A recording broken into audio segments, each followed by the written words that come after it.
10 นิ้ววันตาขอกราบไหว้สามายังพระเถระพระสังฆาธิการครูบาอาจารย์ตุเจ้าพระเนรจูรูปจูตนโดยความเคารพยิ่งเจริญสุขเจริญธรรมจงบังเกิดมีแด่ตันสาธุชนพุทธบริษัทจุผู้จุคนตีกำลังสดับหับฟังกันอยู่ในขณะนี้ เจ้าวันนี้ก็เป็นแหมวันผูกวันฮือนี่ก็เป็นวันห่างวันดาตรงกับวันที่11ตรงกับวันที่12นะตรงกับวันอังคารหรือว่าวันการนะก็เป็นวันห่างวันดาวันที่12นี่ก็เป็นวันอาสาฬหปูชาเป็นวันเข้าพรรษาของศรัทธาญาติโยมกันศรัทธาญาติโยมก็เข้าวัดเข้าว่ากันโอ้ยเป็นดีมนดีงันวันที่14ก็จะเป็นวันเข้าพรรษาตุเจ้าพระเนรอันใดตีลดได้ละได้เลิกได้ก็ลดละเลิกเห็นอย่างน้อยนี่ก็คือมีศีลห้าอยู่ในใจพอง วันนี้ก็ได้มาตนเดียวเนาะแหมตนเปิ้นก็ยังติดภารกิจยังบ่เสร็จสิ้นเด้อต้องเดินทางไกลก็บ่เป็นหยังมาปะตุเจ้ายองตอนนี้เหลือลูกเดียว ป่าต้องโกเหลือสี่เดียวมีไผมาลูใหม่ดิก็อูหวานอูจ้าอูโหนโหโมนกัน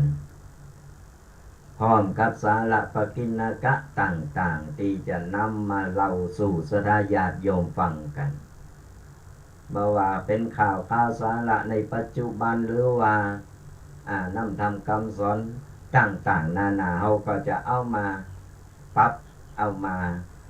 ก้อนใกล้เอามาปรับประยุกต์แล้วก็เอามาเล่าสู่ศรัทธาญาติโยมฟังกันฟังธรรมะแบบ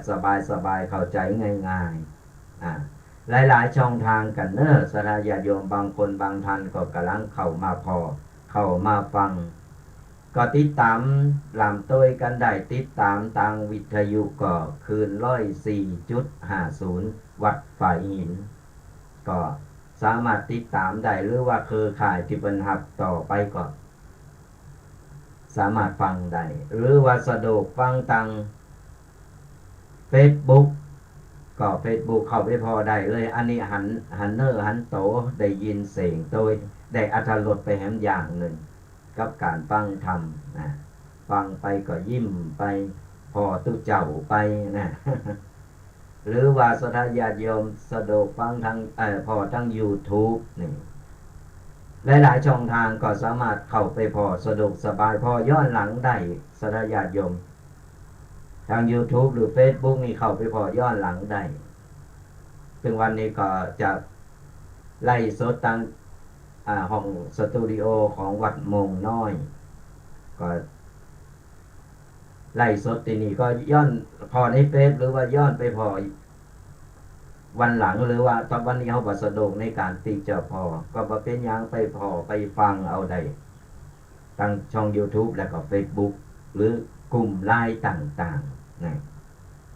ก็สามารถเข้าไปพอไปค้นคว้าพอได้ไปฟังกันได้แล้วก็คือกำลังอกกำลังใจกันก็ยังว่าศรัทธาญาติโยมตอนนี้ก็ฝนฟ้าก็กำลังตกเป็นบางทีก็ตกถึงวันบางทีก็ตกพองบ่ตกพองเนาะก็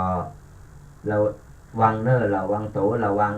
สุขภาพกันตัวเพราะว่าบัดเดียวนี้เพิ่นกรมอุตุเพิ่นประกาศมาแล้วนะว่าเริ่มตั้งแต่ตะวานี่เริ่มตั้งแต่ตะวาจนถึงวันที่14นี่จะมีฝนฟ้าคะนองเป็นบางแห่งแล้วก็บางทีก็จะมีพายุโตยนะก็ทางภาคเหนือของเราก็ระมัดระวังกันเอาตัวเนาะระมัดระวังกันไว้พอสุขภาพนี่บางทีโดนฝนนิดหน่อยนึงก็เอาละไปละสุขภาพนี่สำคัญที่สุดศรัทธาญาติโยมก่อนภัยสุขภาพอ่อนแอบักแข็งแรงโรคภัยไข้เจ็บมันจึงถามหามันจึงโตยมาโลก่อนไปเช็คเกี่ยวกับเนื้อมันจึงไหลมาเทมาบอกว่าเป็นโรคอะไรอย่างมันลุ่มเล่ากันไปหมดที่แน่ๆก็สุขภาพของเราพยายาม ออกกำลังกายคนเฒ่าคนแก่บ้านเฮาก็ออกกำลังกายก็สะบัดมือสะบัดเท้าสะบัดตีนก็อยู่บ้านตื่นขึ้นมาก็สะบัดหันสะบัดนี่หมุนนั่นหมุนนี่แบบโบราณของเฮานี่มันก็ดีเพราะว่าอย่างน้อยร่างกายมันได้เคลื่อนไหวเลิศมันได้สูบฉีดบางทีเฮานอนเฮาทับมันเนี่ยตื่นขึ้นมาโอ้รู้สึกปวดเนื้อปวดโตรู้สึกเปิดตามคอกาปวดสติต่างๆเฮาก็ตื่นมาเฮาก็สะบัดอันสะบัดนี่บิดเอวเองมันก็ยังช่วยบรรเทาได้อาศัยยาอย่างเดียวก็บ่ไหวเหมือนกันเนอะกินหนักเข้ามันดื้อยาพอดื้อยาไปปุ๊บนี่รักษาเนี่ยซ้ำยากเหลือเก่าสมุนไพรโบราณเฮาประเดี๋ยวนี้ก็หายากเหมือนกันนะเพราะว่ามันเข็นคนที่จะมาปรุงมาทำมาเข้ายาได้แล้วสมุนไพรต่างๆประเดี๋ยวนี้มันมีขยาผิดสดาญาติโยมสมัยแต่ก่อนเพิ่นโอ้ยเพิ่นไปเด็ดจังใดก็เป็นยายังก็เป็นยาไปเหหมดก็เป็นสมุนไพรไปเหหมดแต่ประเดี๋ยวนี้ไปจังใดก็มีกระยาผิด มันฉีดมันพ่นกันนะมันก็ปิ้วเข้าไปติดนั่นก็ต้องระมัดระวังกันตีแน่ๆก็คือออกกำลังกายดีที่สุดอย่างที่มันพอเนี่ยก็กินพอประมาณจะไปว่าโอ้ใครหายเร็วๆกินเข้าไปมันดื้อยาพอดื้อยามาปุ๊บนี่มันโอ้ถามส่งโรงพยาบาลไป เนี่ยมันเป็นอย่างเอี้ยแหละสถานญาติโยมทั้งหลายโรคภัยไข้เจ็บต่างๆนามันจึงมียิ่งแก่โตมากก็ยิ่งมีกันอยู่ที่ว่าเราต้องระมัดระวังหน่อยบัดเดี๋ยวนี้โควิดนี่ก็ยังมีอยู่นะยังหลงเหลืออยู่สถานญาติโยมจะไปประมาทเนอะจะไปประมาทว่าโอ้มันเป็นอย่างละมันซาไปแล้วไอ้โตซาเนี่ยมันหลอนตอด มันจะมาหลอนนะดีบ่ดีก็โดนกันเอาบ่ระมัดระวังยังได้ก็ระวังเนื้อระวังโตกันเอาตอนนี้ฝนฟ้าก็คึมนะบางตีบางตาก็ตกบางคนก็คนเฮาก็อย่างว่านั่นแหละก็ต้องทดสอบว่าหากินบางคนก็กำลังขึ้นลำไยเก็บลำไยกันก็บางคนก็แกะหอมนะตามบ้านตามจ้องบางคนก็ตามหน้าที่ของไผของมันดิ้นรนกันไปสดาญาติโยมทั้งหลายดิ้นรนกันเพื่อมีเฮาชีวิตของเฮาอยู่รอดชีวิตของครอบครัวอยู่รอดก็พอแล้วบ่ต้องไปโลภไปหลงไปตัณหาหนักล่ำเอาหมอกปอแหงเฮาเอาหมอกปอกินก็ใจบ่อดบ่อยากก็พอละก่อนเฮาไปตัณหาล่ำก็อย่างว่าให้หมอกสุขภาพร่างกายก็แย่ลงจะไปฝืนร่างกายเฮาได้เท่าใดเฮาก็ตาอ่อนเฮาบ่ต้องไปฝืนก่อนเฮาฝืนแล้วก็อย่างว่าร่างกายของเฮาสุขภาพของเฮาเวลามันล่มมานี่โอ้ยสดาญาติโยมเวลามันล่มมาเจอหนึ่งมันถึงบ่ฮู้อะหยังเป็นอะหยังตั้งมีเท่าใดก็ขอมาใส่ให้หมดเนี่ยเพื่อให้อยากให้ร่างกายสุขภาพดีเหมือนเก่าเหมือนหลังบางคนบ่อ่านบางทนก็เลยไปเห ก็แล้วแต่กรรมแต่เวรแล้วแต่บุญกุศลที่เฮาได้สั่งได้ทำเอามาก็ติดตามร้านโต้ยกันได้เนอะสดาญาติโยมหลายๆช่องทางไผพอตั้งวิทยุไผพอตั้งโทรทัศน์หรือว่าโทรศัพท์ YouTube Facebook หรือช่องไลน์ต่างๆกดไลค์กดแชร์กันได้เนอะว่ารายการว่าธรรมะวาไรตี้กับรายการว่าทธรรมกำยองกับตู่เจ้ายองป่าสร้าง2 รูป 2 ตนแต่วันนี้มาตนเดียวโหเดียวกระเทมรีบ ไผจะไปมาลุมเลย เดี๋ยวท้ายรายการจะเปิดสายหน้าไมค์สดาญาติโยมได้มามาได้มาตักมาตายมาหือกำลังอกกำลังใจกันทุกๆวันเสาร์แล้วก็วันติดตั้งแต่เวลา8 โมงจนถึง10 โมงโดยประมาณก็จะได้มาพบปะเจอกันแล้วก็มาฟังธรรมะมามาคุยกันแก่เงาแก่งอมกันพอแม่บางคนก็อยู่ที่บ้านฟังอยู่ที่บ้านแม่ไปทางใดบ้าใดแล้วเนอไปบ้านลูกแล้วเนอพอไปบ้านลูกแล้วแต่ฟังธรรมะตุลูกตุหลานฟังอยู่ตึงวันจุลุกจูตนดีแล้วฟังธรรมะเอาธรรมะเป็นตีเปิงดีแล้วศรัทธาญาติโยมทั้งหลาย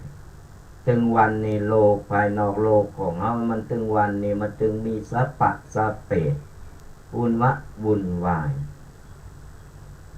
โลกมันอยู่ปกติของมันนั่นแหละแต่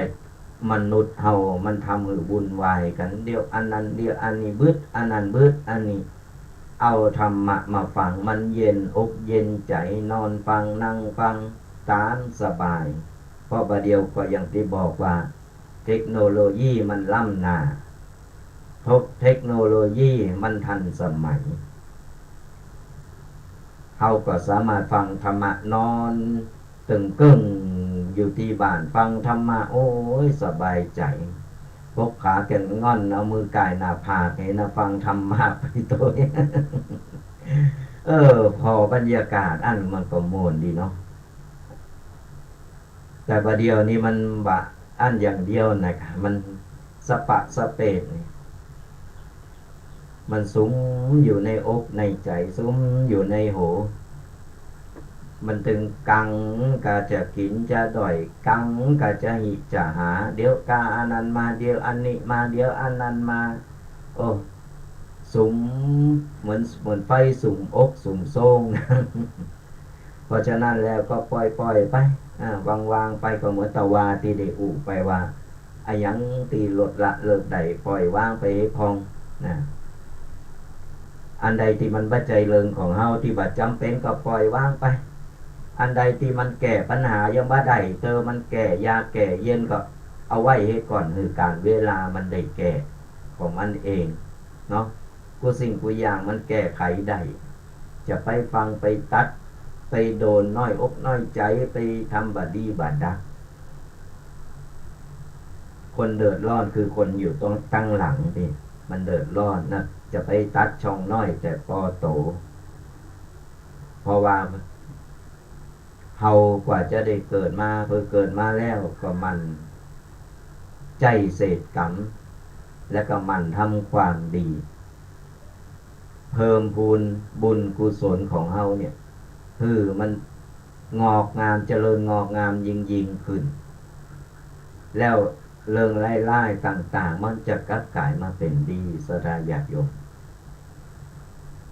เรื่องไล่หมู่นั้นมันจะกลับกลายมาเป็นเรื่องดีที่เฮาบักขาดคิดบ่ได้ขาดคิดบ่เคยนึกบ่เคยฝันมันจึงมีอันมาช่วยเฮาขออย่างเดียวเฮาปฏิบัติดีทำดีไปเถอะไผว่าหยังก่อจังเฮาถือว่าเฮาทำดีทำถูกแล้วบ่ต้องไปสนใจไอ้กรรมกรรมจ้ากรรมนินทาต่างๆนานามันจึงหนีบ่พ้นบ่ว่าไผก็ตามแม้แต่ตุเจ้าพระเนนอยู่ในวัดในวาก็ยังโดนเพิ่นเอาไปเล่าตั้งนอกพุ่นนะมันจึงมี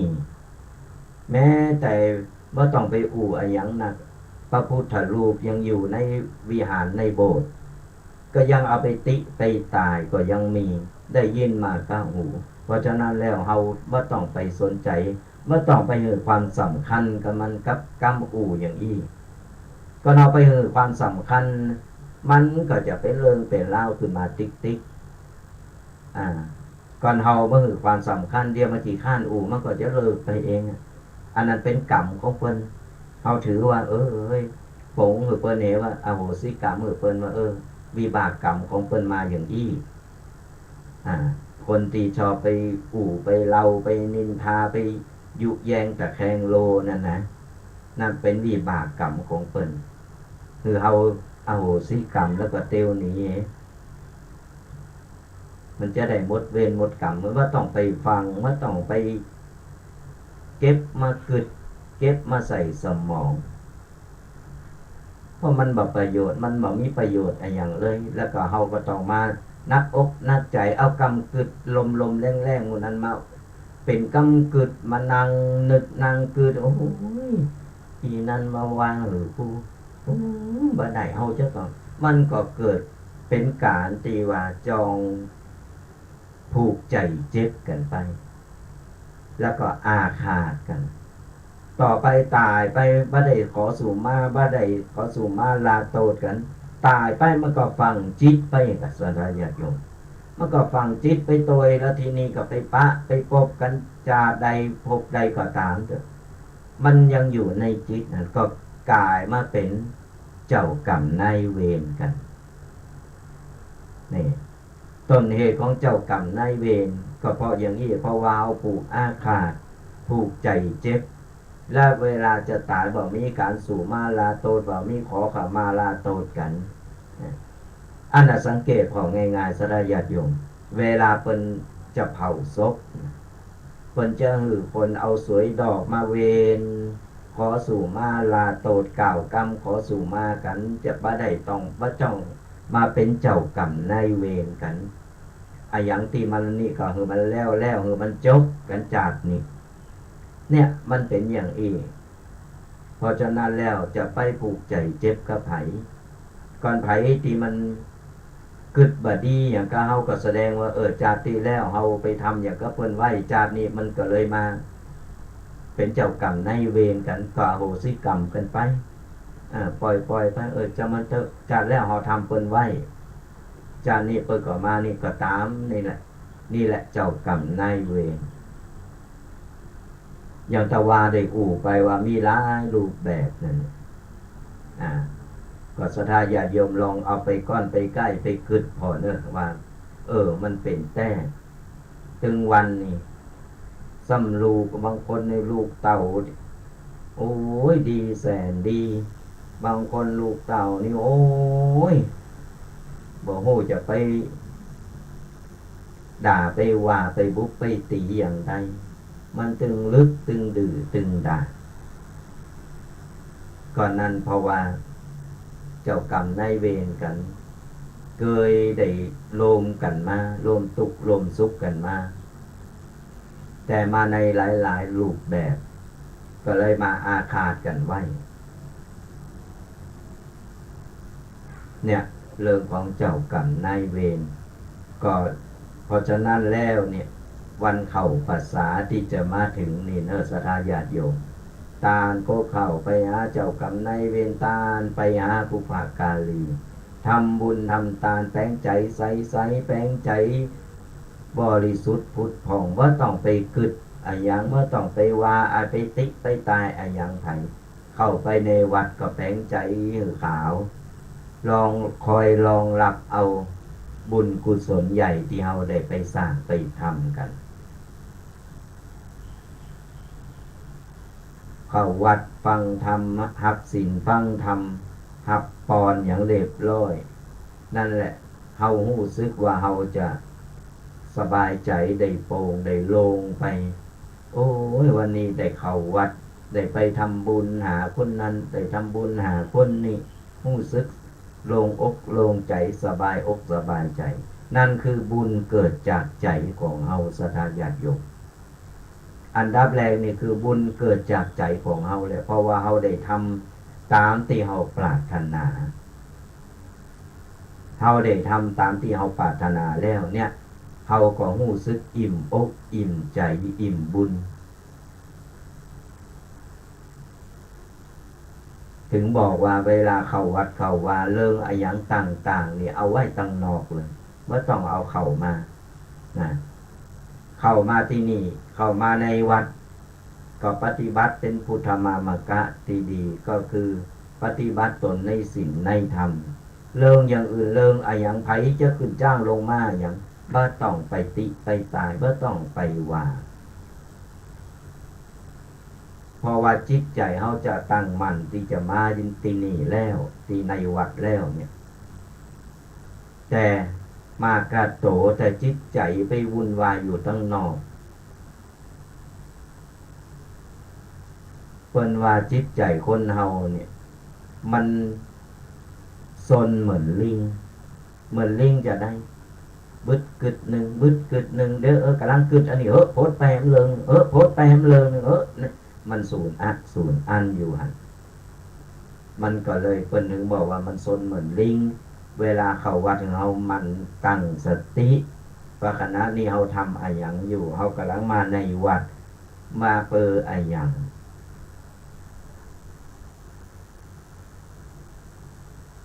เฮามาเพื่อทำบุญเฮาไม่ได้มาเพื่อจะมาจับผิดคนนั้นคนนี้หรือว่ามาจับผิดตุเจ้าพระเนรก่อนเฮาเข้ามานุ่งขาวห่มขาวเข้ามาในวัดแล้วมาจับผิดคนนั้นคนนี้นั่นอันนั้นน่ะคือเฮาไม่ได้มาด้วยความบริสุทธิ์ใจเลยเพราะฉะนั้นแล้วเวลาเข้าวัดมาทำบุญตั้งอกตั้งใจดีๆศรัทธาญาติโยมเพราะว่าบุญมันจะเกิดจากใจแล้วก็บุญมันจะได้เต็มก็ฝากเป็นขอคิดถึงศรัทธาญาติโยมลองเอาไปกึดไปคิดไปนึกพอเอาละเจ้าวันนี้เฮาตุปีได้นำเอาปกินนากะเลิงหนึ่งตีจะเอามามาเล่ามาสู่ศรัทธาญาติโยมฟังกันเรื่องเกี่ยวกับการใช้ชีวิตในครอบครัวจะใช้ชีวิตอย่างใดให้มีความสุขจะอยู่อย่างใดตีจะเป็นกูโผโตเมตีถือไม้เท้ายอดทองกระบองยอดเพชรสมัยบาเดียวมันบ่มีแล้วนะศรัทธาญาติโยมมันมีแต่มีบ้านหนักแล้วมีน้อยดีว่าจะมาเป็นเหมือนสมัยแต่ก่อนนั้นก็ตามนั่นแหละคือพศมันเปลี่ยนไปติ๊กวิวัฒนาการกูอย่างมันเปลี่ยนไปกูสร้างกูสิ่งกูอย่างมันก็เปลี่ยนไปนะคนเฮามันก็ปรับเปลี่ยนไปตามสถานการณ์และเหตุการณ์สมัยบาเดียวโตน้อยอายุบ้านกำลังจะ10 ปลายนี่17 18ก็มีเป็นโผเป็นเมเอาโผเอาเมกันแล้วเป็นโผเป็นเมกันแล้วเพราะว่าอย่างบางทียังว่าตั้นหันหน้ากันหันกันในเฟซในไลน์กดจีบกันไปจีบกันมาปากันไปอ้อยซ้อย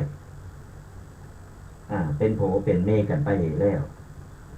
เนี่ยมันเป็นอย่างเอี้ยแต่พอออกไปมีไปอย่างมาปุ๊บก็เป็นภาระสังคมเนี่ยจะใช้ชีวิตอย่างไรให้มีความสุขจะใช้ชีวิตครอบครัวอย่างไรให้อยู่กันไปตลอดหลอดฟังเหมือนคนบ่เก่าเหมือนคนบ่ก่อน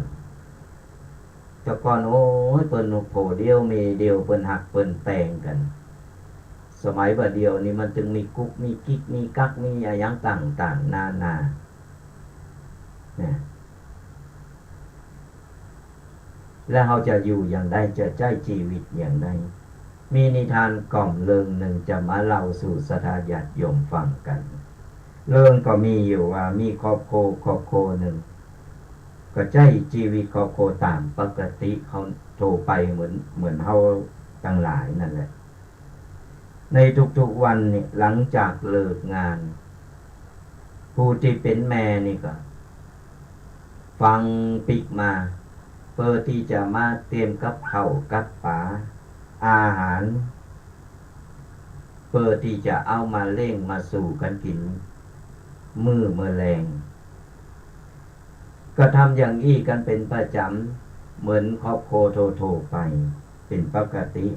ต่างคนต่อเจ้ามาปุ๊บกินข้าวง่ายเรียบร้อยต่างคนต่างก็ไปทำมาหากินตามหน้าที่การงานของใครของมัน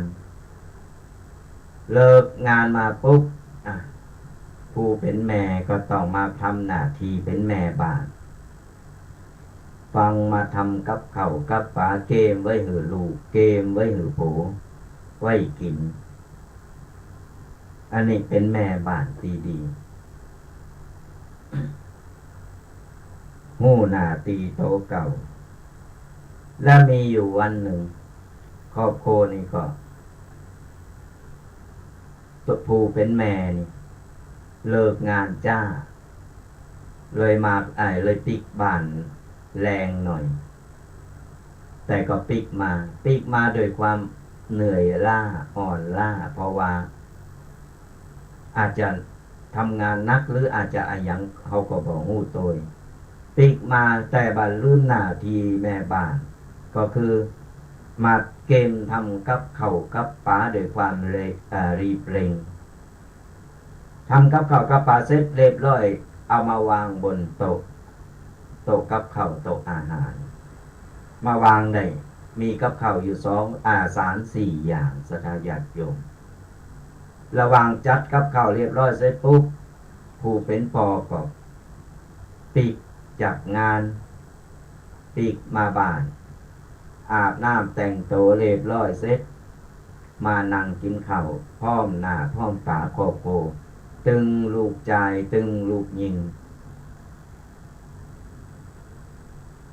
เพื่อนั่งกินกำลังมานั่งกินข้าวพร้อมหน้าพร้อมตากันเรียบร้อยปุ๊บผู้เป็นปอก็เลิกไปหันใส่กับข้าวอย่างหนึ่งมันสะดุดตาจะได้ก็คือในกับข้าวนั้นมันมีปลาทูอยู่ผู้เป็นแม่นี่โดยความรีบเร่งเนาะก็ทอดปลาทูไหม้จนนั้นคนห้องว่าปลาทูนิโกรเนี่ยไหม้จนดำจนเกมโดยความรีบเร่งหรือว่าอะไรอย่างก็ตามก็เอามาวางผู้เป็นปอเลิกเข้าไปหันใส่ปุ๊บแต่บ้าอู่อะไรอย่างผู้เป็นปอก็เลยแกงอู่ไปตังลูกถามเป็นได้เยอะพองวันนี้ลูกไปโรงเรียนเป็นอย่างไรมีปัญหายังก็ถามสารทุกข์สุขดิบกับลูกก็อู้กันไปอู้กันมาเพื่อหอมปากหอมคอเรียบร้อยเสร็จก็ปากันลงมือกินข้าวผู้เป็นปอฟังไปตักเอาป่าทูติใหม่เกมนั้นมาเอามานั่งกินกับเขาผู้เป็นแม่หันเขาใส่หมู่ลูกก็พอหน้ากันผู้เป็นแม่ก็เลยสำนึกผิดก็เลยบอกกล่าวขอโทษสู่มาเตอปอเฮ้ยฟังวันนี้ฟังปิกมาทำกับข้าวลืมไปก็เลยปลาทูเลยใหม่ตัวปอก็ยิ้มแล้วก็กินปลาทูแล้วก็ตอบมาพูดถึงว่าปลาทูทอดตีใหม่เกมนี่มันก็ลำดีนะปอก็ชมว่าปลาทูลำกินก็เข้ากินเอาจนปลาทูหมดแม่ก็ได้กระอมยิ้มดีว่าจะโดนด่าโดนว่าแต่แม่กับอมยิ้มปอชมหลังจากที่กินข้าวกินปลากันเรียบร้อยเสร็จปุ๊บแยกย้ายกันเข้าห้องนอนลูกชายอิกลิกใจอยู่ก็เลยเตียวไปห้องปอไปถามปออีปอแต่เจ้าที่อิปอบอกว่ากินปลาทูทอดที่ใหม่เกมนั่นน่ะมันลำแต่กะนะโดยความอยากหู้อยากหันของเราอ่อนปอก็เลยบอกลูก สู่มาไปวันนี้เสียงแหบเสียงแห้งหน่อยปอก็เลยบอกลูกว่าเอามือลูบโหแล้วก็บอกว่าแม่เพิ่นทำงานมานักลูกเอ๋ยแม่เพิ่นทำกับข้าวด้วยความรีบเร่ง กับข้าวเพื่อที่จะมาหึงเฮากินกันเพิ่นอิดหนึ่งอิดสองแล้ว แค่ป่าทู่ใหม่ตัวเดียวเนี่ยมันไม่ได้ไล่แรงหรือว่าไปทำไล่ไอ้อย่างไผตีไหนอันนี้ปอเปิ้นบอกคือลูกเปิ้นแต่กำอูที่เราจะไปต่อล่อต่อเถงไปว่าไปต่อว่าเปิ้นน่ะมันจะเป็นการทำลายจิตใจทำลายกัน และยิ่งทำให้ต่างคนต่างรู้สึกบาดีต่อกันขึ้นมาเพราะชีวิตคนเฮาถึงวันนี้บ่ได้เต็มไปด้วยความสมบูรณ์แบบและทุกคนก็บ่ได้สมบูรณ์แบบไปได้ทุกเวลาทุกคนยอมต้องมีการผิดพลาดในบางครั้งบ่มีไผที่ดีเกินไปกว่าไผสิ่งที่เฮาควรจะทำก็คือการเรียนรู้และยอมรับความผิดพลาดของคนอื่นและปรับปรุงแก้ไขความผิดพลาดของตัวเก่าอันนี้ปอเปิ้นเลยบอกลูกเปิ้นมันก็จริงศรัทธาญาติโยมทั้งหลายถึงบอกว่าบ่มีไผที่ไหนที่จะมาดีไปหมดกูสอบกูมุมบ่มีไผที่พร้อมไปหมดกูสิ่งกูอย่างมันจึงมีด่านดีด่านบ่ดีแล้วแต่ว่าคนคนนั้นจะเอาสิ่งดีหรือสิ่งบ่ดีออกมาหรือเปิ้นหันอย่างปอเปิ้นสอนลูกเปิ้นคือฮู้ว่าคนเฮาเนี่ยบางครั้งการผิดพลาดเล็กๆน้อยๆเนี่ยอภัยกันได้ก็อภัยกันไปบ่ต้องมาจำอยู่หันว่าโอ้ยมันเคยทำผิดแล้วมันตึงผิดตลอดมันว่าใจศรัทธาญาติโยมคนเฮามันผิดพลาดกันเหมือนกำโบราณตีว่าสี่ตีนยังหู้พลาดนักปราชญ์ยังหู้พลั้งทุกคนน่ะบ่ว่าโตทุกปีเองหรือว่าโตไผก็ตามความผิดพลาดมันยอมเกิดขึ้นเสมอแต่เมื่อเฮาผิดพลาดแล้วเฮารู้จักแก้ไขก่อนเฮารู้จักแก้ไขความผิดพลาดนั้นมันก็ว่ามีประโยชน์อะไรอย่างแล้วมันเป็นแค่บทเรียนเดียวเราได้เห็นรู้แต่คนที่มันจ้องจับผิดคนมันก็จะเอาความผิดนั่นแหละเอากรรมเดียวบักเดียวนั่นแหละแต่หาฮู้ก็ว่าโตเก่านั่นบ่เคยพอโตเก่าเลยบ่เคยหันความผิดโตเก่าเลยเนี่ยสังคมถึงวันมันเป็นอย่างอีในเมื่อเปิ้นเฮาฮู้ว่าเปิ้นผิดพลาดไปแล้วเฮาก็คือเปิ้นแก้ไขและก็อภัยให้เปิ้นคือกำลังใจเปิ้นไอ้กำลังใจกำอู่เล็กๆน้อยๆเนี่ยบางครั้งนี่นะมันยิ่งกว่ายาชูกำลังเปิ้นมันต่อชีวิตคนได้นะก่อนคนอื่นผิดพลาดปุ๊บเฮาไปซ้ำเติมอันนี้จะทำมือเขาเนี่ยเกิดความเบื่อหน่ายเกิดความอับอายเลยบ่อยากจะอยู่บ่อยากจะมีชีวิตอยู่บนโลกนี้นะแต่ถ้าเฮาหือกำลังใจเพิ่นบ่เป็นอย่างเน้อผิดพลาดไปแล้ววันหลังก็จะไปทำเน้อเป็นการหืออภัยเป็นการหือกำลังอกกำลังใจเพิ่นคนฟังมันก็จืนใจแสดงว่าเฮายังมีความหมายอยู่เฮายังมีความหมายเฮายังมีคนหือกำลังอกกำลังใจนี่มันตรงกันข้ามกันศรัทธาญาติโยมลองเฮาไปหือกำลังใจกำปูเหมือนครอบครัวเนี่ย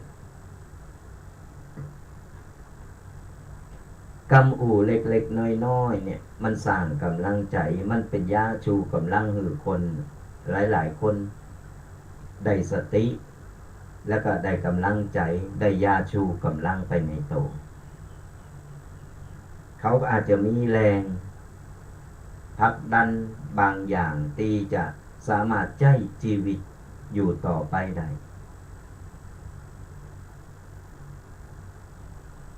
ไม่ใจว่าเฮาไปหันให้ดูให้พอให้เพิ่นมาตลอด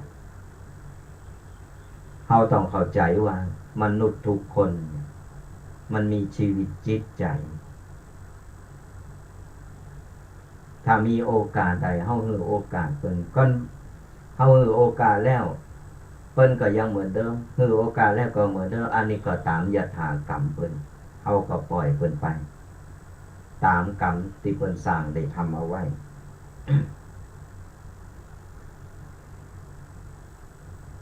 ถ้าจะถามว่าเฮาจะงุดงิดก่อนถ้ามีคนเตวขวางหน้าเฮาเวลาเฮารีบๆเฮาฟังเนี่ยมีคนเตวขวางหน้าขวางนี่เฮาอยู่ตลอดเวลาแต่ถ้าเฮาฮู้ว่าคนคนนั้นกำลังมีปัญหากำลังตกงานมาเฮาจะไขโหก่อนเมื่อหันคนแต่งโตมอซอถ้าเฮาฮู้ว่าคนคนนั้นเพิ่นมีเสื้อผ้าอยู่ชุดเดียวแล้วเฮาจะรำคาญก่อนถ้ามีลุงคนหนึ่งนั่งไขโหอยู่คนเดียวเสียงดังสร้างความรำคาญถ้าเฮาฮู้ว่าลุงคนนั้นเพิ่นเป็นมะเร็งระยะสุดท้ายโลกบ่ได้หมุนรอบตัวเฮาแต่มันกว้างใหญ่มากกว่านั้นเฮาก็ต้องหัดมองข้ามเรื่องเล็กๆน้อยๆที่จะทำให้เฮางุดงิดไปพองก็ได้เพราะมันอาจจะไปทำให้เฮาเนี่ยมีความสุขกับการใช้ชีวิตเล็กๆน้อยๆปล่อยวางไปศรัทธาญาติโยมบางครั้งเฮาบ่ฮู้หรอกว่าปัญหาของเพิ่นคือไอ้หยังบางทีมันอาจจะมาโผพันกับเฮาแต่เฮาจะไปโดนตัดสินใจกูคนทำไอ้หยังเยะไอ้หยังจะต้องมีเหตุผลของเพิ่นตลอดเวลา ถึงว่าโลกเนี่ยมันบ่ได้หมุนกันรอบตัวเฮานะมันกว้างใหญ่ไพศาลเฮาใช้ชีวิตอยู่ในการส่วนโลกเฮาต้องพบปะผู้คนมากมายแต่เฮาจะใช้ชีวิตโดยเป็นคนดีขี้งุดงิดหรือว่าเป็นคนดีว่าชอบโมโหทั้งที่ว่าเฮาจะให้คนอื่นเนี่ยมาได้ดังใจเฮาหมดเป็นไปบ่ได้สนะญาติโยม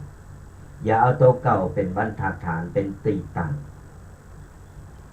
มาเป็นบรรทัดฐานว่าจะต้องเหมือนกูจะต้องเหมือนฉันจะต้องอย่างอันจะต้องอย่างอี้บางสิ่งบางอย่างมันไม่ได้ดังใจไปหมดกูอยากเฮาต้องเข้าใจเพราะว่าต่างคนต่างจิตต่างใจกัน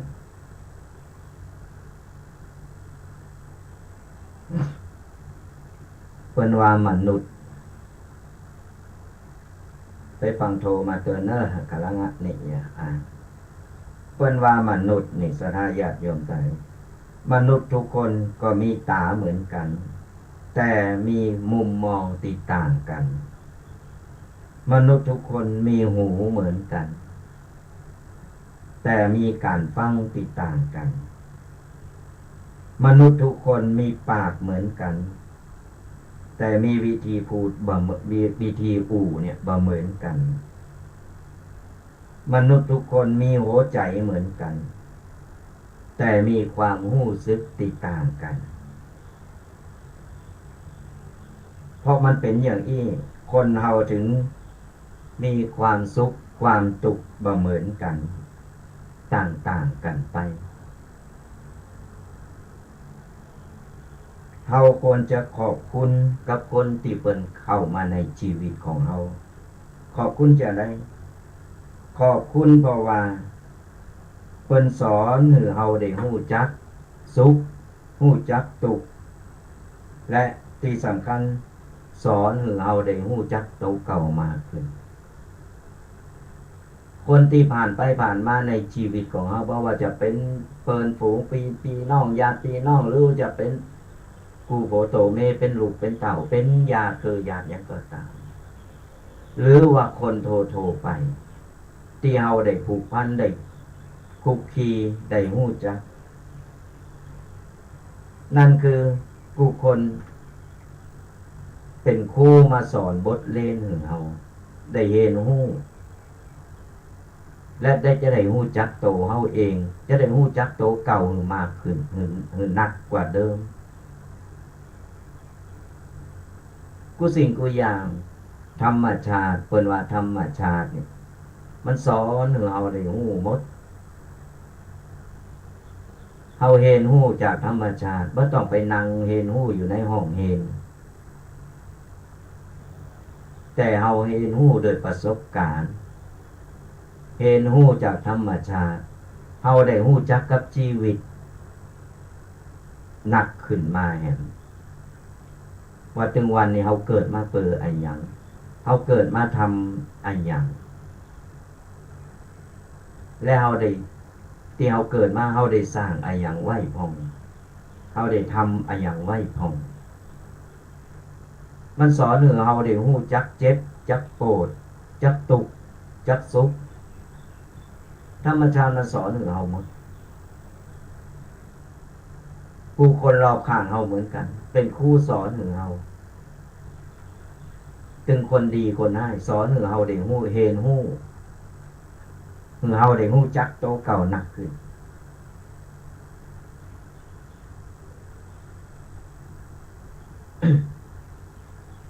ให้เฮาได้รู้จักทุกข์รู้จักสุข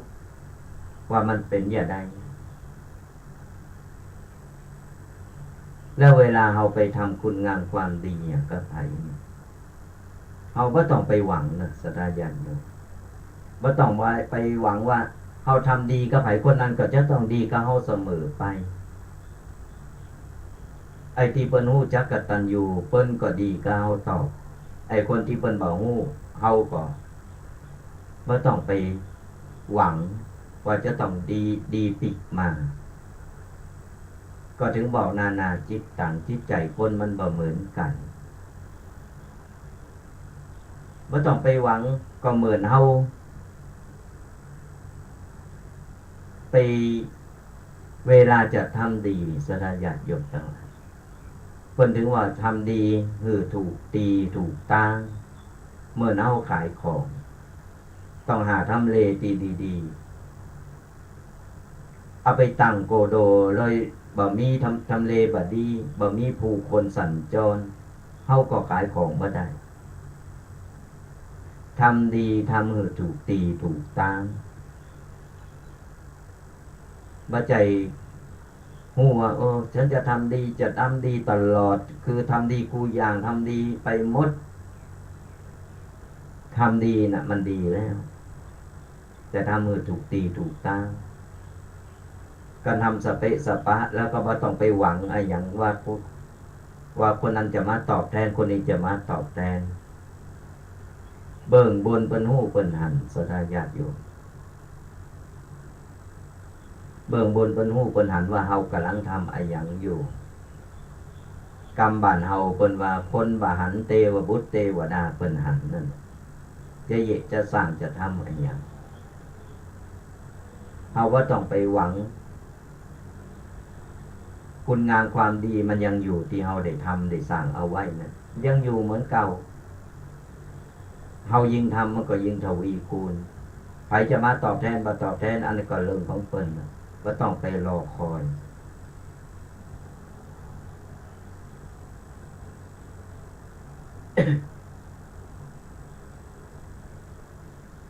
ถึงบอกว่าอายังก็ตามตีมัน ผ่านมาในชีวิตของเราอันใดที่มันให้เนี่ยที่มันประสบเหตุการณ์อย่างให้ที่ผ่านมาในชีวิต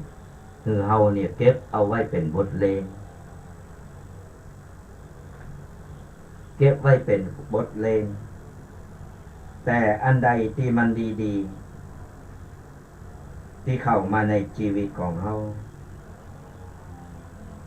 คือเราเก็บเอาไว้เป็นกำลังอกกำลังใจว่าอ๋อที่เราทำดีแล้วเนี่ย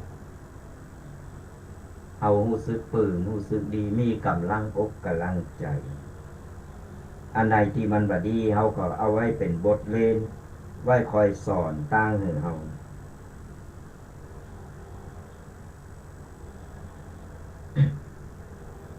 คือเราเนี่ยใจชีวิตแบบเห็นหู้จักเห็นหู้แล้วก็ยอมรับความจริง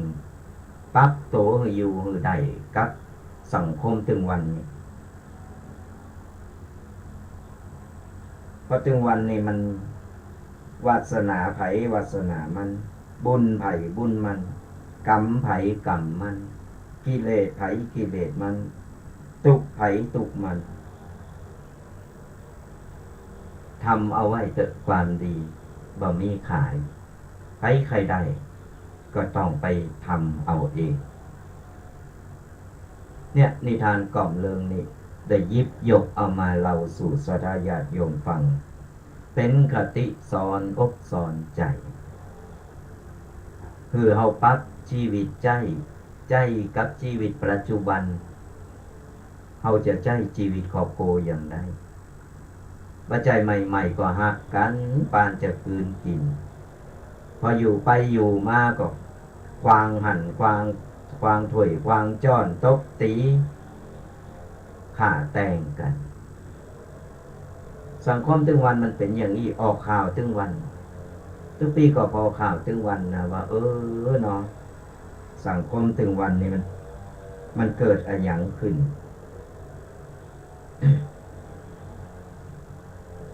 ว่ามันเกิดอะไรอย่างขึ้นตึงวันนี่แม้แต่ละเอ็กละอ่อนแม้แต่คนใหญ่บางคนอายุจากหนักแล้วนะก็ยังบ่เป็นโรคเป็นไม้สุดท้ายก็ต้องมีปัญหากับพ่อกับแม่กับครอบครัวลองเอานั่นทำหรือว่าละครกล่อมอันนี้ไปปรับใจกับชีวิตในครอบครัวนักนิดเบาหน่อยเอาก็ปล่อยไปอภัยกันไปเพราะว่าผู้คนเฮาก็บ่ฮู้ว่าหันหน้ากันถึงวันนี้เฮาบ่ฮู้หรอกว่าในใจเพิ่นมีปัญหาอะไรอย่างหรือว่าในแต่ละวันชีวิตของแต่ละคนเนี่ยมันเจอกับปัญหาอะไรอย่างกันมาของในแต่ละวันเฮาบ่ฮู้ได้ว่าปัญหาของเพิ่นเนี่ยมีอะไรอย่างที่อยู่ในใจแต่ในมือเฮาปิกมาแล้วนี่อย่างโผมีครอบครัวนี่แยกย้ายกันไปต่างคนต่างก็ไปทำงานคนละตีละต่างคนต่างก็เจอปัญหาแต่ละคนบ่เหมือนกันเพิ่ปิกมาปุ๊บมาถึงบ้านเฮาก็ใจชีวิตในครอบครัวต่างคนต่างอิจต่างคนต่างเหนื่อยกันมาอภัยนี่กันไปมันก็จะอยู่กันอย่างมีความสุขก่อนมาถึงปุ๊บมาใส่อารมณ์ต่างคนต่างก็อิจกันมาใส่อารมณ์กันบ้านก็แตกก็เป็นบ้านแตกสาแหลกขาดไปเอาไปเอามามันก็อยู่กันไปบ่หมดแก้วที่มันแตกแล้วถึงอย่าเอามาต่อเอากาวกานนกานี่กาจ้างกาเจิ้งอะไรอย่างเอามาต่อเอามาติดได้เป็นแก้วเหมือนเก่าแต่มันยังมีรอยร้าวอยู่มันตึงบัดสนิทใจละบัดสนิทใจเหมือนกับเหมือนหลังเนี่ยประคับประคองกันไปใจชีวิตถึงมีความสุขใจครอบครัวหรืออบอุ่นเป็นครอบครัวที่อบอุ่น ชีวิตเราก็จะมีความสุขในบรรปลายชีวิต บางกูโผแก้วเมโคดตบตีกันตึงวันบ้านก็ฮ้อนกันบ้านฮ้อนมันก็อยู่กันบ่ได้ต่างแยกย้ายเลิกลากันไปบางคนมีลูกมีเต่าก็กลายเป็นภาระสังคมไปเราอ่อนก็มีปัญหาขึ้นมาเป็นเราอ่อนที่มีปัญหาเพราะฉะนั้นจะเยะจะทำอะไรอย่างเฮาคิดเฮามีสติตั้งมั่นอยู่เสมอประคับประคองกันไปนักนิดเบาหน่อยอภัยกันอารมณ์อร่วยกันไปมันก็อยู่โมนมีอย่างกับปรึกษาหน้าเข้าหากันมันโมนมันงันสถานอยากอยู่พอคนสมัยก่อนโอ้ยเปิดประคับประคองกันอยู่มากัน40 50 60 ปีเพิ่นอยู่กันได้บ่มีการพิดกันนี่กันเพราะว่าเฮาเอาใจเปิ้นมาใส่ใจเฮาเข้าใจซึ่งกันและกันมาใจมาแข็งใส่กันกันโผเม่ใดที่ครอบครัวใดที่แข็งใส่กันนั่นก็บ้านแตกต่างคนต่างก็บ่ยอมกันเนี่ยมันจะทำมือเฮาเนี่ยบ้านแตกสลายขาดความล้มเหลวในชีวิตครอบครัว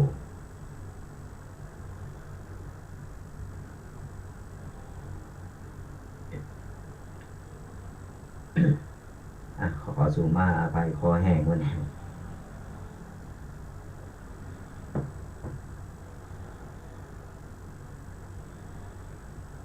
เนี่ยสถานญาติโยมทั้งหลายวันนี้ทุกปีได้เอามามาเป็นอย่างใดหรือว่านี่เดี๋ยวใต้รายการแฮมเกิงชั่วโมงนี่จะเปิดสายหน้าไมค์สถานญาติโยมได้โทรมามาได้มาเล่าสู่กันฟังว่าเป็นอย่างไรฮะฝนตกก็หรือว่าอีพ่ออีแม่กำลังเยียการเยียงานวันนี้ตังมงน้อยป่าสร้างนี่กำลังแดดแผ่แหล่ออกมา ก็ไปลืมนะสนาญาติโยมคือกำลังอกกำลังใจกันไปเสาะว่าหากินกันไปยิ้มแย้มแจ่มใสกันจะไปเอาอารมณ์บูดอารมณ์เขตมาเป็นหน้ายักใส่กันเพราะอย่างไรเฮาก็ต้องคนห้องว่าลงเลยลำเดียวกันแล้วเกิดมาในมาเป็นมนุษย์อยู่บนโลกนี้แล้วแต่งจิตแต่งใจหรือมันดีๆอย่างนิดหน่อยก็อภัยกันไปมันก็บ่มีเรื่องมีราวเอาจะไปเอาเรื่องเขตเรื่องอย่างมาสุมโหเกิดถึงเอาเขตเยะอย่างทำอย่างไปโดยที่ว่าบ่หู้โตทำอย่างไปแล้วมาเกิดตีหลังเดี๋ยวขออนุญาตเอาไว้ก่อนเนอะยังมาหับสายเตือนเนอะเดี๋ยวก็โทรมาใหม่เนาะไปฟังโทรมาเตือนเนอะเดี๋ยวเกินชั่วโมงเดี๋ยวตุปีจะเปิดสายหน้าไมค์มากัน ฟังธรรมะวันนี้เป็นอย่างไรก็กำเดียวมาเล่าสู่กันฟังได้ข้อคิดอะไรอย่างพองหรือว่าฟังแล้วใครรับ วันนี้เสียงออกจะต่ำๆหน่อยเพราะว่ามันรู้สึกจะเจ็บคอไม่ได้เจ็บคอเนาะแต่มันเสียงมันแห้งก็พยายามฉันน้ำอุ่นอยู่ก็อย่างที่บอกสุขภาพร่างกายของคนมันบ่แน่บ่นอนมันไม่ได้บอกลงหน้าสถานญาติโยมคือเฮาระมัดระวังคือเฮา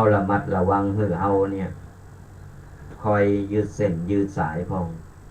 เจ้ามาตื่นเจ้ามาสะบัดแขนสะบัดขานะมันก็ยังช่วยเฮาได้เลิศหมุนเวียนไปมีหน้าที่การงานเนี้ยก็ทำไปในเมื่อเฮาทำได้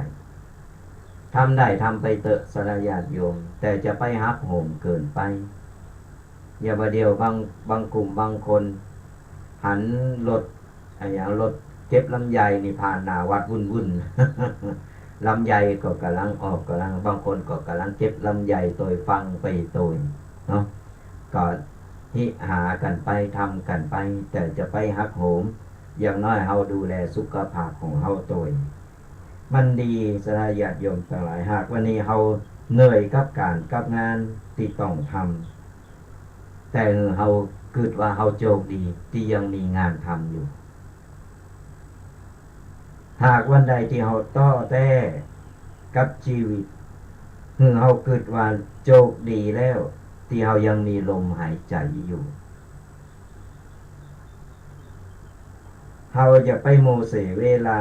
กับสิ่งติดจากไปกับสิ่งที่ไร้สาระอายติผ่านแล้วก็ผ่านไปบ่ต้องไปโมเสเวลาอยู่กับมันเฮาใส่ใจอยู่กับสิ่งที่เหลืออยู่ก็คือปัจจุบันนี่แหละปัจจุบันตอนนี้เฮาเฮ็ดหยังทำหยังเฮาอยู่เท่าอีกก็พอนะบ่ต้องไปใส่ใจเรื่องที่ผ่านแล้วผ่านไปต้องเก็บมาคิดเฮามีงานทำเฮาก็ทำไปดีหรือเฮาบ่มีงานจะทำกันบางทีเฮาก็อาจจะมีการท้อจากการเหนื่อยแต่เฮาก็ต้องคิดว่าก็ยังดีวะยังมีลมหายใจอยู่ตีจะดิ้นรนต่อไปนี่เป็นยาชูกำลังจะไปเมาโมอยู่ก็เลิงอย่างไล่สาระต่างๆนานามันเสียเวลาบ่ได้เวลาเนี่ยเป็นสิ่งเดียวในโลกสัทธาญาติโยมทั้งหลายที่คู่คนได้รับเสมอกันมี24ชั่วโมงเหมือนกันคู่คนมีเวลาเท่ากันหมดบ่ใจว่าคนรวยมีเวลาเกินไปหรือว่าคนตกคนรวยคนจนอย่างไรเวลา24ชั่วโมงเท่ากันหมดเสมอกันบ่มีไผใดเปรียบเสียเปรียบแต่เฮาจะใจแต่ละวินาทีอย่างมีค่าและคุ้มค่ากับอย่างใดล่ะปล่อยมันสูญเปล่า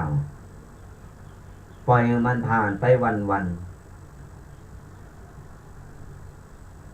คนผ่านไปอยู่เพื่อรอวันตายผ่านไปวันจะมันเถอะหมดบุญมาได้ก็ตายเมื่อนั้นน่ะอยู่อย่างคนไล่ขาหายเป็นห้องว่าหายใจควางไปวันโดยแบบมีประโยชน์คนอื่นเป็นเยรวยล่ำเหลือเอาอย่างมาตกวันเวลาเต่ากันแต่เฮาทำเวลานั้นน่ะมีกาเป็นเงินเป็นทองได้มากน้อยเท่าใดเฮามาย้อนกึดพอบ่ต้องไปอิจฉาบ่ต้องไปริษยาบ่ต้องไปข่อยเพิ่นหันเพิ่นรวยเพราะว่าเพิ่นทำงานเพิ่นใช้เวลาอย่างถูกต้องแบ่งเวลาเป็นแต่เฮามันเลยร้อยชายอยู่ไปวันวันนี้ขี้ข้าน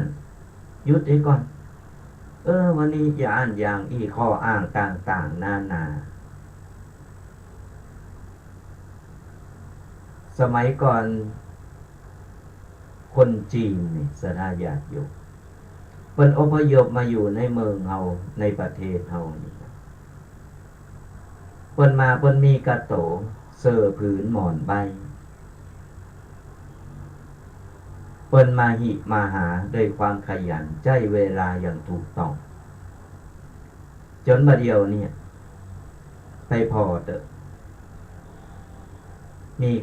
คนจีนขายทองขายเป็นเจ้าของห้างเจ้าของบริษัทใหญ่ๆโตแต่เฮาเป็นคนไทยเป็นเจ้าของพื้นตี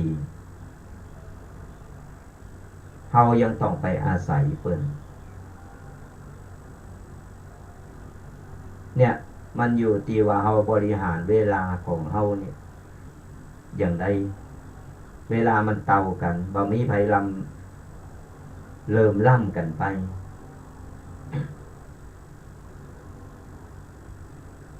ในชีวิตจริงของคนเฮานี่มันบ่มีอะหยังที่จะพร้อมเสมอไปหรอกศรัทธาญาติโยมทั้งหลายก็อย่างที่ว่านะบ่มีไผที่จะพังพร้อมไปด้วยกูสิ่งกูอยากบางครั้งมีเงินมีแฮงแต่บ่มีเวลาบางครั้งมีแฮงมีเวลาแต่บ่มีเงินบางครั้งมีเวลามีเงินแต่หมดแฮงเนี่ยมันเป็นอย่างอี้มันบ่มีอะหยังที่พร้อมไปด้วยหมดกูสิ่งกูอย่างมันมีได้มีเสมีขาดมีเกินถึงบอกเฮาทำอะหยังเยอะหยังก็ตามบางครั้งบางสิ่งบางอย่างเอาหูไปนาเอาตาไปหาเหพองบ่ต้องไปตึงเกินไปบ่ต้องไปหย่อนเกินไปเอากลางๆนั่นแหละเหมือนพระสัมมาสัมพุทธเจ้าท่านได้ตรัสเอาไว้ว่าคือเดินสายกลางทางสายกลางเอากลางบ่ว่าอะหยังก็ตามเอาศูนย์กลางไว้ก่อน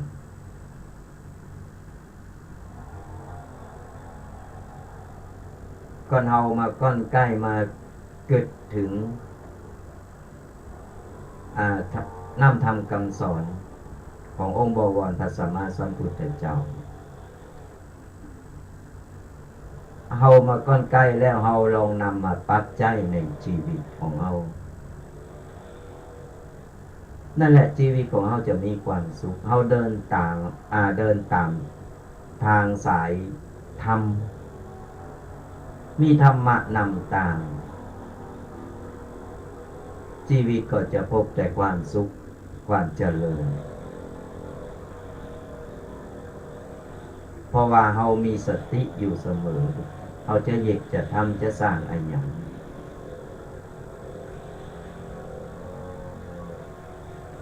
ก่อนเฮาบ่มีสติบ่มีน้ำธรรมคำสอนบ่นำเอาไปปรับใจในชีวิตเฮาก็กว้างกว้างคือหาจุดยืนบ่ได้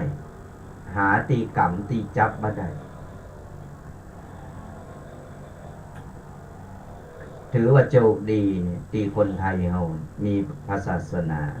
มีศาสนาพุทธเป็นตีเปิงเป็นตีนำทาง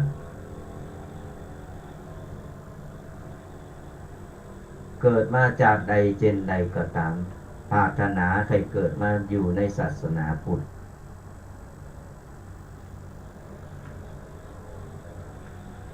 เพราะว่าเขาจะเริญรอยตามรอยโดยน้ำธรรมคำสอนเขานำไปปฏิบัติความสุขความเจริญมันเกิดขึ้นโดยการทันตาเนอะสนาญาติโยม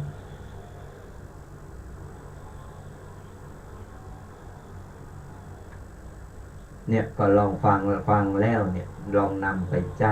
นำไปปรับใจว่าวันนี้ตุปีแดงเอาปกิณณกะละครกล่อมมามาเล่าหรือสทาญาติโยมฟังแล้วรู้สึกอย่างใดก็อันใดดีอันใดที่ว่าพอจะนำไปปรับใจได้เขาก็นำไปปรับใจคือมันเข้ากับยุคในปัจจุบัน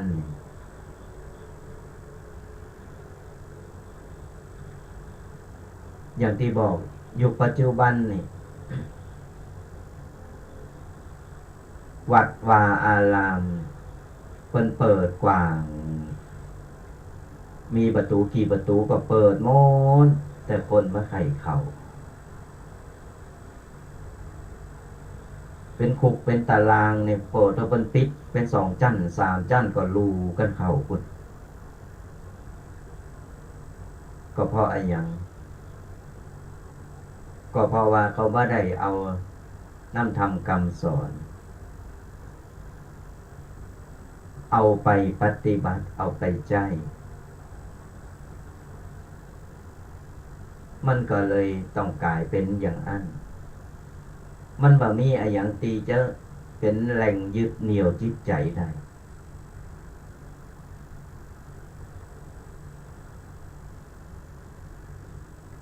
วัดวาอารามวัดไข่เข่ากันกายสิวกายไปกายมาก่อนบ่จำเป็นแต่ถึงบ่เข้ามาก็อันบ่ได้มาศึกษาบ่ได้มาเห็นหูบ่ได้มา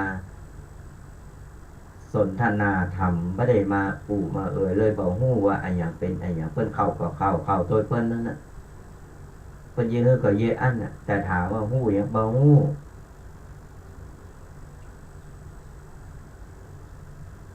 ก็เพิ่นปาเยก็เยไปอันน่ะกะอย่างน้อยเฮาก็ต้องเห็นฮู้ได้ศึกษาอย่างศรัทธาญาติโยมที่กำลังฟังรายการอยู่ตอนนี้ถือว่าโชคดีเป็นคนมีบุญ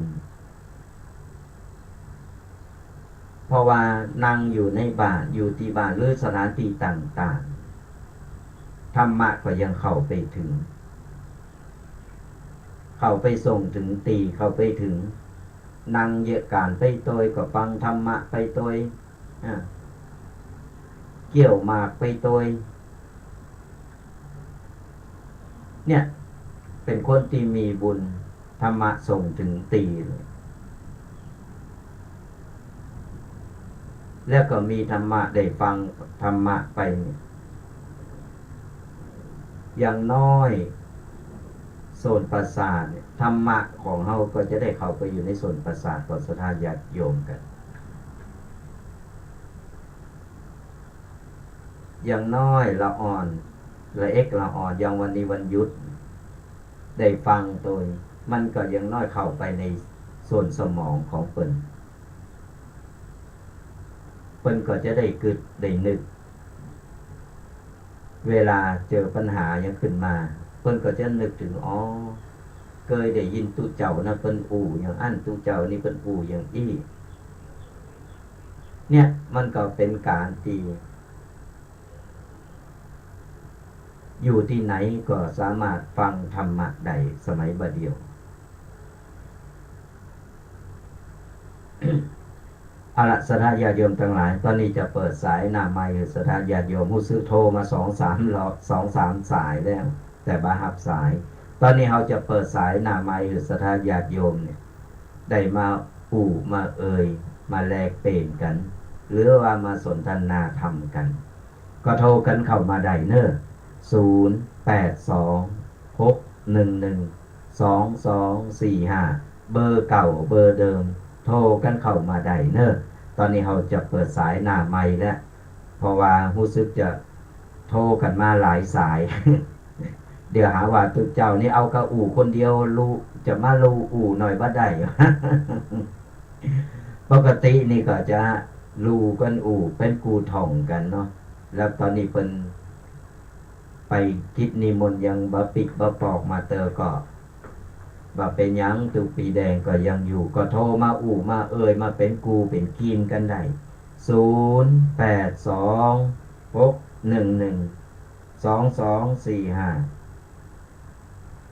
0826112245ก็โทรกันเข้ามามามาตักมาตายกันระหว่างตีตุปีก็จะระหว่างที่รอโทรศัพท์ตุปีก็จะไปเรื่อยๆก่อนอื่นก็ขออนุโมทนากับศรัทธาญาติโยมที่เพิ่นกดไลค์กดแชร์ที่เพิ่นพอตั้ง Facebook แล้วก็ YouTube เพิ่นกดไลค์กดแชร์ไปแล้วก็คอมเมนต์มาเดี๋ยวหลังไมค์แล้วจะตอบไปเนอะตอนนี้ยังบ่ว่าง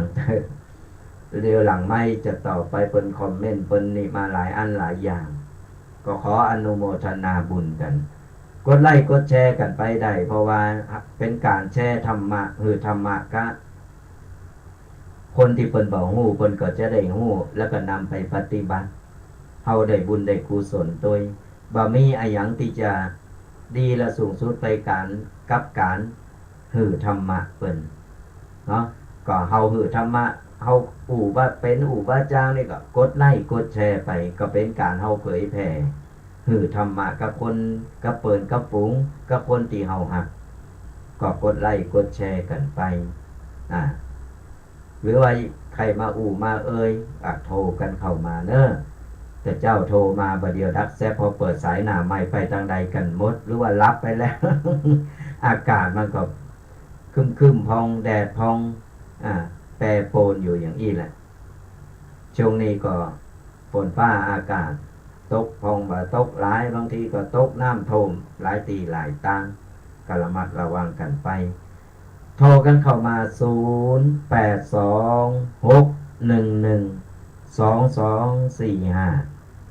โทรกันเข้ามาอุมาเอ่ยมาตักมาตายว่าฟังวันนี้ฟังธรรมะแล้วเป็นอย่างใดพองหรือว่าฟังอยู่ตั้งใดฮะแล้วไปทางใดเนี่ยวันนี้ หายแซบเรื่องว่ากำลังเยกการอยู่ก็เอิญก็ตักกันมาเนอะมาเอิญมาตักมาเป็นกูเป็นกีมกันได้มาอูเป็นกูเป็นกีมกันเขาก็จะได้หลากหลายความคิดหันหรือว่าหลากหลายในการ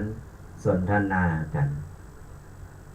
0826112245ก็โทรกันเข้ามา ยังมีเวลาเหลือกันอยู่สถาญาติโยมเหลือเวลาจากหนักก็สามารถโทรกันเข้ามาได้เนอะโทรแห่งกำหนึ่งเบอร์โทรจดเอาไว้เนอะให้จดบัตรตัน0826112245ก็โทรกันเข้ามาได้วันนี้ฝนตกกาหรือว่าตอนนี้กำลังเยกานอยู่ตู้เขาก็จะได้หู้หรือว่าตอนนี้ดาวแดดออกในตังเพหรือฟังชัดบัดชัดนี่เขาก็จะได้เห็นหู้กันก็โทรกันเข้ามาได้เนอะ ระหว่างที่รอโทรศัพท์เขาก็จะโทรศัพท์เปิดสายหน้าไม้แล้วก็เขาก็จะได้ปู่ทุกทีก็จะได้เอาเรื่องต่างๆมาปู่มาเอ่ยสดาญาติโยมกันก่อนอื่นก็จะไปลืมเนอไก่วัดไผวัดมันเนอไปกันไปทำบุญไปเอาบุญใหญ่กันงานเข้าพรรษาบุญเข้าพรรษานี่บัดนี้ลืมเกมเนอร์เกมโตกันวันที่12นี่จะเป็นวันห่อนะวันห่างวันดากัน13ก็เป็นวันอาสาฬหปูชาหรือว่าวันศีลหน้านี่แหละที่จะถึงตรงกับวันพุธและวันที่14ก็เป็นวันเข้าพรรษาตุเจ้าพระเนนก็จะไปเข้าโบสถ์จะไปชำระศีลไปฟังพระปาติโมกข์กันก็จะไปลืมในการแปลงจิตแปลงใจที่จะเข้าไปทำบุญกันเนอะเราจะได้บุญกันเต็มขออนุญาตรับสายก่อนเนอะเจริญพรจากทางใดสารปีฟังชัดเนาะ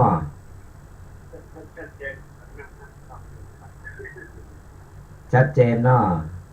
ชัดเจนครับผู้จัดการทางเดินเรื่องทางอาจารย์เนาะว่าการหรือเรื่องท่านเขาว่าพระระดับไหนให้คำพูดได้คำทับทายครั้งแรกเลยเดี๋ยวต้องเรียกว่าทับนี่ระดับไหนท่านอย่างนี้ต้องมีคำกล่าวทับกว่าคำหมายถึงว่าการกราบหรือการอู้กับตุเจ้าแล้วพบพระผู้ใหญ่เนาะพระเจ้าคนนี้กับพระให้เขาเกิดเรื่องพระแสดงเนาะ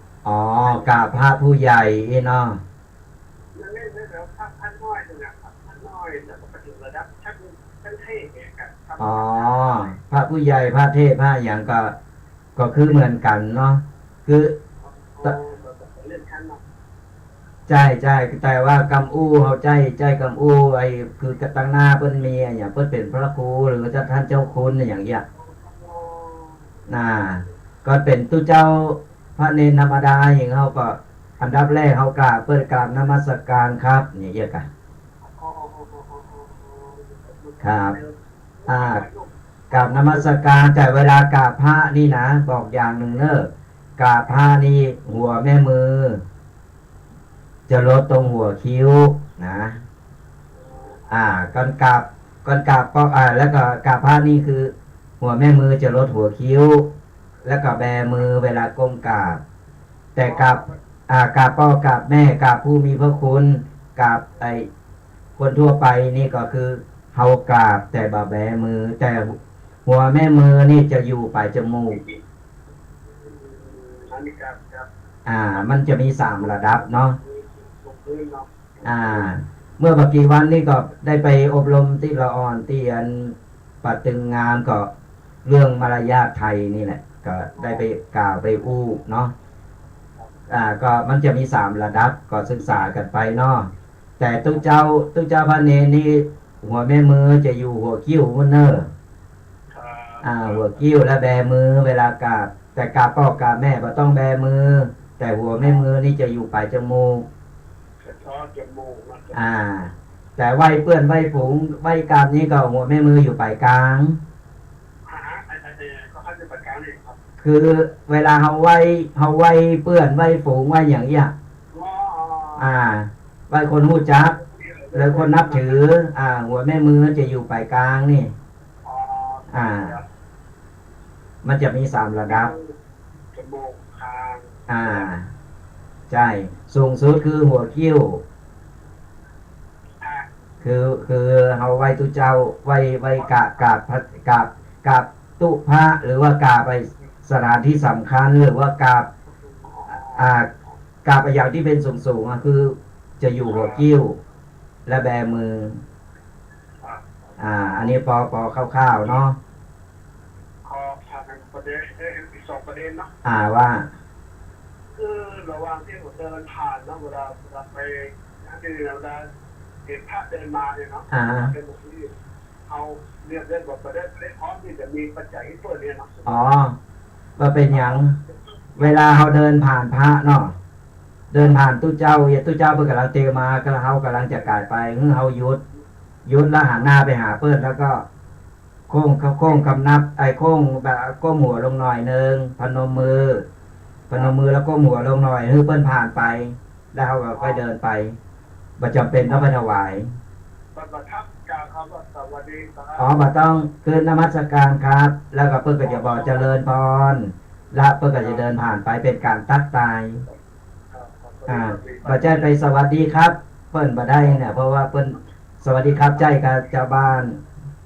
นมัสการเนาะนมัสการความเป็นชาพูดครับก่อนก็ต้องนมัสการนะเพื่อนบอกว่าเจริญพรแล้วก็สาธุที่ก็ได้นี่มันเป็นมารยาทของมารยาทไทยแต่เราไปสอนการนมัสการครับผมครับเนี่ยทุกเจ้าเพื่อจะเจริญพรเยี่ยกันเจริญพรเหมือนกับเพื่อนฮือปอนเฮานั่นแหละ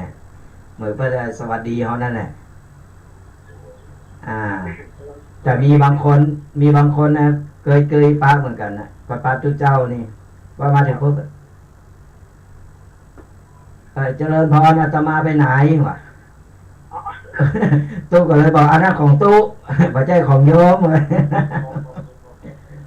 คือบางทีเปิ้นลืมคนเฒ่าคนแก่เปิ้นใจว่าจ้างเนาะแต่ฮู้ไว้ก็ดีละ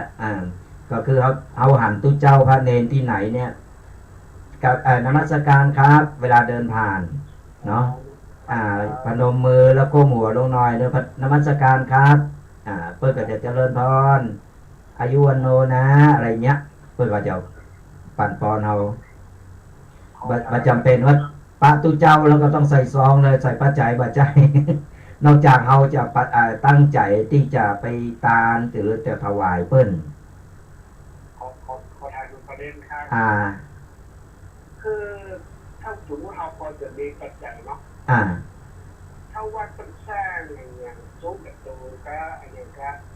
เขาคนบางคนเขาว่าทำการทำบุญเรื่องเป็นนะครับที่จะภาพชัดเนี่ยคนเจ้าบ้านสามัญธรรมดานี่มีเงินมีทองมันบอกคนแบบมันบอกคนแบบไปรับกับชั้นมันเยอะสุดสูงเลยครับ อ๋อประจำเป็นการทำบุญเฮาร่วมบุญกับเปิ้นได้ เดี๋ยวเป็นเจ้าภาพนี่นะครับ ได้ คือมันอยู่ที่ใจเฮาต้องการที่จะทำบุญเฮาจะทำบุญอะไรอย่างก็ได้หันเพิ่นสร้างเพิ่นกำลังวัดนี่กำลังขาดแคลนอะไรอย่างเงี้ยเฮาก็สามารถที่จะไอ้ร่วมบุญหรือว่าถ้าเป็นเจ้าภาพเพิ่นได้ เมื่อวานนี้ผมไปร่วมงานจำบุญซุ้มประตูวัดน้ำจำครับน้ำจำใส่กาแฟ ฮะ พอดีมันมีผู้คนมีอาจจะกินนะมีเงินเป็นหลายล้านเนาะแต่คนเคยสมัยเนี่ยผมจะเอาแล้วเราไปล้วงมันหลวงตาตอนตาก็เสียแล้วเนาะเสียแล้วคนบอกว่าการจะไปห้ามชัดเนี่ยโหสูงนี่แล้วพวกมันจะมีเงินขนาดนี้มันคือว่าจะต้องเป็นผู้ใหญ่เท่านั้นที่จะรับได้ผู้มีบารมีครับอ๋อประจำเป็นประจำเป็นการทำบุญเฮามีแฮงกำลังอะไรอย่างที่เฮาจะทำบุญเฮามีแฮงมีกำลังที่จะทำเฮาสร้างเฮาสามารถไปเป็นเจ้าภาพได้ครับมันจะมีหลายหมื่นนะเก็บเป็นแสนวันนั้นก็ประมาณวัดที่เป็นว่าทำชั้นนะพอดีจัดไปห้ามแล้วมันรู้สึกใช้เงินหลายหมื่นนะประมาณ5ว่ามันแบบพอจะทำเพราะว่าเอามันเป็นอะไรแล้วของผู้ใหญ่ของผู้ที่มีบารมีเอานี่สิ่งที่มีเงินที่มันก็สมควรที่จะรู้บัตรใจนะครับอ๋อบัตรใจเข้าใจผิดเป็นการเข้าใจผิดคือการทำบุญเนี่ยเขามีแหงที่จะทำเขาทำไปเลยเขาจะทำอะไรอย่างเอาที่บาเดือดร้อนเขาบุญกุศลมันเขาได้ทำแล้วจะสร้างวิหารจะสร้างอะไรอย่างโบสถ์วิหารที่วัดที่เพิ่นขาดแคลนที่เพิ่นจะมามีเนี่ยเพิ่นประกาศอย่างปุ๊บเนี่ยคือเพิ่นต้องการเจ้าภาพมันจะเป็นต้องเป็นเจ้าเป็นนายแล้วถึงจะมาทำมานี่มันบัดใจคือบาแบ่งจ้านวันหน้าการทำบุญเนาะคนอ้างนะแต่ว่าคนจะอ้างคุณว่าเป็นคนนะเพราะว่าทำไมหลวงพ่อชาที่เกิดขึ้นแต่เมื่อวันพัฒนาได้โยมไปทำนั้นมันแบบดูต้องใช้ผู้ใหญ่จะมาจะทำได้แต่คนที่โอ้ผมนี่เพิ่งปีหลายสิบล้านนะครับเพิ่งจะขึ้นตรงนี้เพื่อมีหลวงตา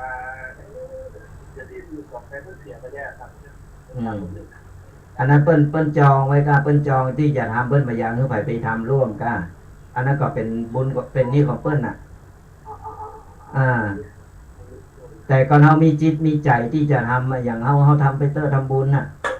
การทำบุญประจำเป็นจะต้องว่าจะต้องอันนี้ห้ามทำอันนี้ห้ามทำบ่ใช่เราทำไว้กับวัดกับวาเนี่ยเราอนุรักษ์เราช่วยสนุบำรุงพระศาสนาปัจจัยของไผ่คนใดคนหนึ่งเขาสามารถทำได้เป็นเรื่องทำบุญวัดน้ำจำหรือเป็นนักพูดเรื่องการน้องมีคนทำบริจาคทานไปแล้วขึ้นมาจะบริจาคทานให้มาคนบริการตั้งหอคนมาพูดเป็นประสบการณ์มาคนบอกว่าบุญเขาแบบนี้แบบใหญ่เขามันแบบใจเขาเข้าใจผิดละเนาะการทำบุญทำได้ทำได้เพราะว่าจะเล็กๆน้อยๆหรือจะเป็นงานบุญใหญ่อย่างก็เขามีแฮงก็แค่ไหนเขาทำไปต้านอยู่ที่ศรัทธาของเข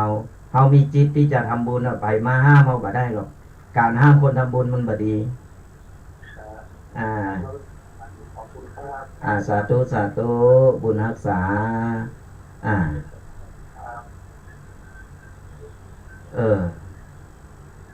เป็นการเข้าใจผิดกันนะ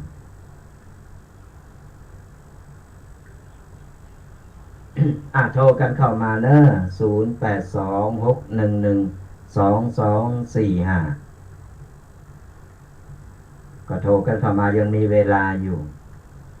นี่ศรัทธาญาติโยมทั้งหลายไปที่ฟังอยู่การทำบุญทำได้เนอะศรัทธาญาติโยมเพราะว่า บ่ว่าเป็นบุญอะไรอย่างก็ตามก่อนตั้งวัดเพิ่นต้องการเปิดประกาศหาเจ้าภาพหาอย่างเฮาทำไปเถอะเก่าที่เฮามีแฮงทำแล้วบ่เดือดร้อนไผบ่เดือดร้อนโตเก่าเป็นบุญเป็นกุศลบามีการแบ่งว่าจะต้องเป็นฐานะนั้นจะต้องทำบุญนั้นฐานะนี้จะต้องทำบุญนี้บ่จำเป็นเลยอันเพิ่นบ่ได้ว่าเป็นการทำบุญเฮาตั้งใจจะทำจะสร้างอะไรอย่างจะเป็นซุ้มประตูมันอาจจะได้ทุนหนักหน่อยแต่เฮามีแฮงเฮาจะทำมีใจเฮาก็ไปรวบรวมบุญกันรวบรวมโจรกัลยาณมิตรไปมาช่วยกันสร้างช่วยกันทำมารวมกันได้บุญได้กุศลด้วยกันก่อนเฮามีใจเกิดตั้งเฮาบ่พอหรือว่าปัจจัยเฮาบ่พอเฮาก็ไปเลลายหรือว่าไปบอกบุญกับเพื่อนฝูงกันมาได้รับสายกันว่าเจริญปอน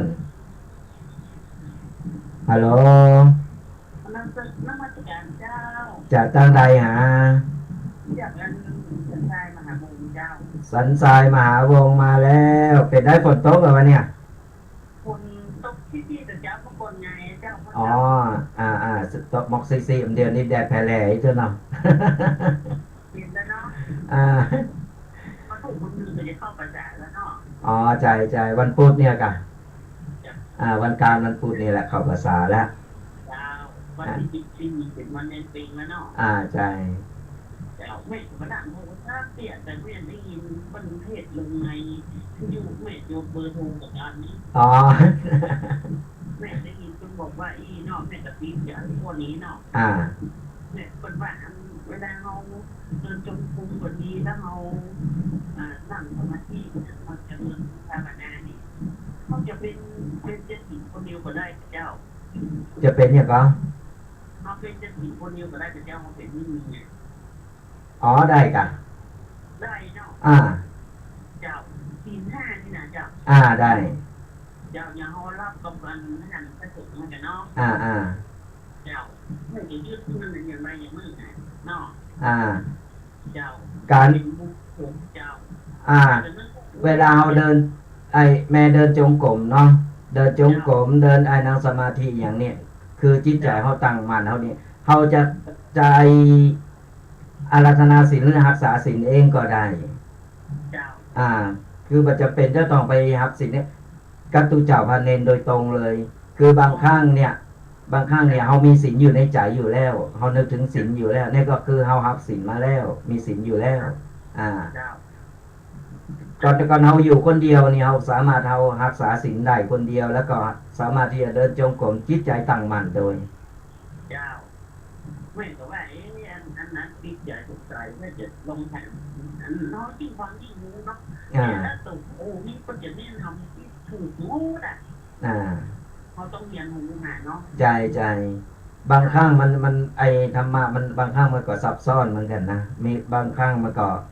การหือธรรมะคนบางครั้งมันก็หือพิษพาไปก็มีแล้วคนก็ไปจำในสิ่งที่บดีในสิ่งที่ว่ามันบ่ถูกมันก็มี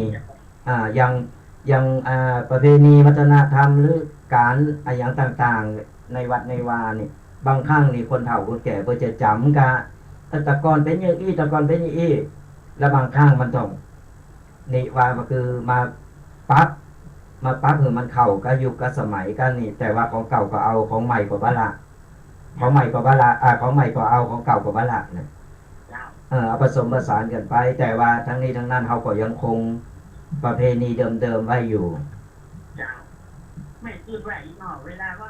เราไหว้พระรับศีลเราจะพูดถึงแล้วนึกถึงคุณพระพุทธเจ้าพระธรรมพระสงฆ์ถูกต้องดีก็คือจิตใจเขาตั้งมั่นแล้วจิตตั้งมั่นเนาะเพราะว่าเราระลึกนึกถึงแต่คุณพระธรรมพระพุทธพระธรรมพระสงฆ์เพราะว่าจิตใจเขาตั้งมั่นเขาบ่เขวไปทางใดบางคนกราบพระอยู่กราบพระไหว้พระอยู่เนี่ยจิตใจไปทางอื่นก็มีอย่างบางครั้งมันก็ควบคุมแล้วเนี่ยควบคุมยากก็ถึงบอกว่าคนเฮาจิตใจคนเฮามันซนเหมือนลิงบึ้ดขึ้นนึงเผลอกำเดียวนึงไปเริงให้มันเริงนึงละมันต้องมีสติอยู่ตลอดเวลาจิตปฏิทินมันใหญ่ สติแล้วก็หู้โตเก่าอยู่เสมอว่าขณะนี้เราทำอย่างอยู่การเดินจงกรมเราก็ต้องตั้งมันอยู่ในการเดินจงกรมยกหนอวางหนออย่างต่างๆนานาอันนี้สถานีไหนก็ได้104วัดไฟหิน104.5วัดไฟหิน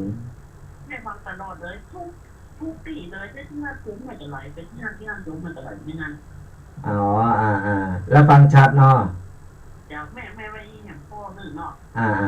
หนึ่งแม่เป็นคนที่ว่าใจใหญ่ใจสปอร์ตอีกเนาะไม่เป็นรวมไว้เป็นข้อเดียวเลยใช่ง่ายเลยแม่ว่าการที่เราแบบทำแบบทั้งปวงเนี่ยจะเป็นการดีที่สุดนะใจถูกต้องเอาเป็นข้อใหญ่เลยอ่ะง่ายๆละชั่วทำดีกันก็คือง่ายๆว่าเกิดดีอู่ดีทำดีกันแหละคือกูสิ่งกูอย่างมันจะดีเป็นตัวปัจจุบันไม่ดีที่สุดต้องใจครับใจเอาปัจจุบันนั่นแหละจะเห็นหน้ามีนายจ่ายนะแม่ก็ปัจจุบันไปกูอย่างแม่อายุ70นั่นเนอะอ๋อสาธุได้กำไรแล้วเปิดประตูบุญมาลูกจะเต้อ๋อดีละอนุโมทนาบุญขอบพระคุณเป็นอย่างสูงถ้าเจอหน้าเจอตาหน่อยจะได้ทำบุญผลที่ไหนเนาะสาธุบุญรักษาเนอะผู้ค่ะขอบคุณค่ะนมัสการนะพี่เจ้าสาธุสายข้างอยู่ก็โทรกันเข้ามาได้เนอะแต่เจ้ายังติดข้างอยู่เบอร์อย่าง9753975โทรเข้ามาเนอะ0826112245ก็โทรมามามาตักมาไต่กันได้ก็อย่างที่บอกสลาญาติโยมทั้งหลายการที่เราจะตั้งมั่นปฏิบัติธรรมนั่งสมาธิหรือว่าจะเดินจงกรมมาอย่างก็ตามถ้าจิตใจเราตั้งมั่นถือว่าเราก้าวพ้นไปแล้วข้อหนึ่งละเพราะว่าเขาจิตใจเขาเบิกแกว่งเวลานั่งสมาธินี่ใหม่ๆมันอาจจะบังคับจิตใจได้ยากหน่อยแต่ถ้าเราฝึกทำไปเรื่อยๆทำไปบ่อยๆทำไปซ้ำๆไปติ๊กๆมันจะเกิดความเคยชินพอนั่งปุ๊บมันก็จะสงบไปเลยเวลาเรานั่งสงบนั่งนี่โอ้มันมีความสุขแถมอย่างหนึ่งนะทุกปีเคยนั่งแบบคือปู่ซื่อๆไปปฏิบัติธรรมอยู่กับหลวงปู่ทองที่วัดจอมทองก็เป็นพระวิปัสสนากรรมฐานจบมาแล้วก็เลยเอามาเผยแผ่มาสอนกับศรัทธาญาติโยมทุกปีได้ไปปฏิบัตินี่โอ้ยมันมีความสุขไม่เคยออกเลยเวลานั่งสมาธิเวลาสมาธิมันดิ่งลงไปนะมันนิ่งมันรู้สึกโนโตนี่เบาลงไปหมดเลยลองฝึกลองหัดทำได้เนอะศรัทธาญาติโยมอยู่ว่างๆนั่งไปปล่อยกูสิ่งกูอย่างไว้หมดนั่งนึกถึงพระพุทธพระธรรมพระสงฆ์ไว้เขาจะบริกรรมยังก็ได้พุทโธทำหรือว่าหายใจเข้าหายใจออกหรืออะไรยังก็ตามที่เขาถนัดนั่นสักบึดสักมือมันจะดิ่งแล้วมันจะวิวแล้วก็จะมีความสุขขนาดนี้เนี่ยความสุขในการนั่งสมาธิลองพอก็ได้เพราะว่าเคยประสบมาแล้วเคยไปปฏิบัติแล้วก็ได้ประสบกับเหตุการณ์นั้นมาแล้วก็ถึงได้กล้าเอามาเล่าศรัทธาญาติโยมฟังกันยังมีเวลาเหลืออยู่ก็โทรกันเข้ามาได้เนอะ0826112245ฟังอยู่ตั้งใดกาเขาก็จะได้หู้วันหลังไปตั้งคุณจะได้ตักตายกันได้เพื่อกายไปบ้านไผบ้านเดียวอยู่ไหนก็จะแวะไปตักตายกันได้ก็โทรกันเข้ามาได้เนอะ0826112245เจริญปอนราชการเจ้าวันนี้ทุกเจ้าเคมาถึงแล้วเนาะวันนี้เกเรอีกแล้ววันหนีไปแอวแบบแล้วพอดีติดกิดเนาะติดกิดเลยบ่ได้มาบัดกันก็เลยฉายเดียวมันก็ดีเนาะนี่ไปดูใหม่ดิท่านสนใจเด้ฝนมันตกมันคืมเว้ยมาคืมเนาะช่วงนี้อากาศถึงประกาศแล้วหรือว่าถึงวันที่14พุ่นเจ้าวันนี้จะตั้งเตียนกันนะข้าพ รรษาที่ไหนที่ตาลจังใดเดี๋ยวแม่ดินคาถามันมีเกินไม่แก่ดวงเกินประลานเกินอ่ะที่ตายนี่นะอ๋อไปตาล2 ตีเนาะเจ้ามันมีคาถานี่มันมีคนเข้า2 วัดอ่ะไปจันใต้จันเหนือก็ไปจันเหนือเลยเอา2 ต้นเนี่ยดีละเนี่ยเดี๋ยวแม่เคยไปครั้งหนึ่งอ่ะตอนนั้นอ่ะปีนั้นน่ะต้นนั้นอบรมเพื่อพระเตือนพระเจ้าพระสงฆ์ว่าอันนะอาราธนาศีลวีซุ้งนั่นนะมีปีหนึ่งเนาะตู้อบรมมาเนอร์พิมพ์แจกมดแห่ง4 ห้างลึกอ่ะตู้มันใหญ่ตู้อันหมู่78 80แม่ไปบิ๊กสูงนั่นเรือที่ยกแม่เขาโม68นี่58นี่อยู่เนาะแม่ก็ไปตู้ทำกับตู้สั่งมูแม่เขาไปบอกคนเท่านั้นเนี่ยเอาเหมือนเจอบอกบิ๊กสูงแล้วเนอะมีซุ้งแบบนาทายานะแม่ได้หนูว่าเขาบอกเปิ้นบักเกยเนาะเปิ้นบักเกยเปิ้นก็เลยแบบเหมือนไข่โหไปอย่างนี้กันแต่ที่จริงการเฮาอาราธนาศีลเองได้ก็ดีคือเปิ้นถึงบอกนะคือกูควรอาราธนาศีลเองได้เลยเข้าใจว่ารอกับปจานนึกเข้าใจคือเฮาสามารถอาราธนาศีลเองได้นั่นได้เนาะบอกว่าเป็นยิงกระจายแม่ก็ได้อยู่อ่ะติ๊กมาเหมือนเดิมเหมือนเดิม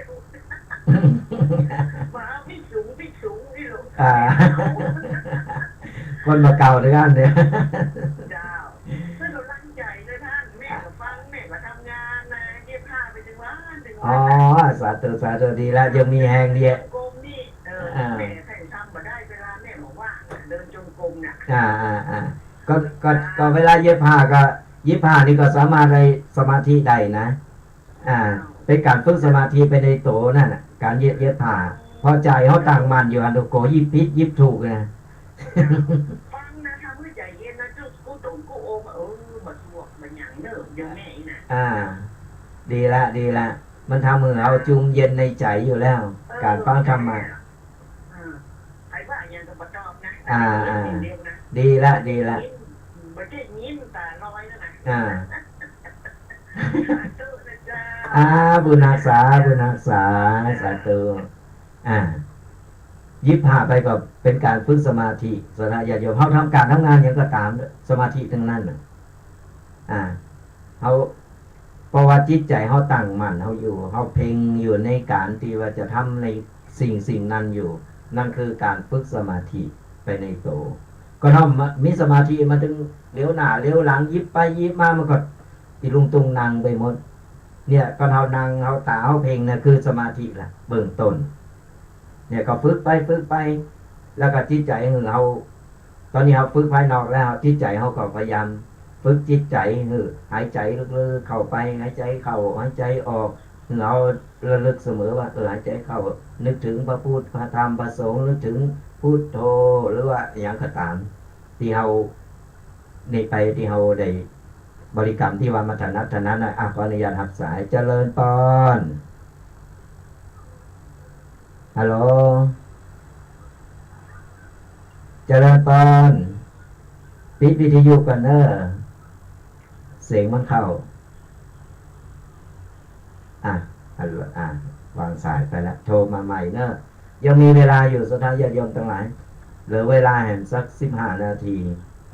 เขาก็จะได้มามานี่อยากมาถามได้สนะญาติโยมทั้งหลายตอบได้ก็จะตอบกันตอบไม่ได้ก็จะไปถามครูบาอาจารย์ แล้วก็จะเอามาตอบหรือฟังเนาะ0826112245ก็โทรกันมามากันฟังแล้วเป็นอย่างไรวันนี้ธรรมะ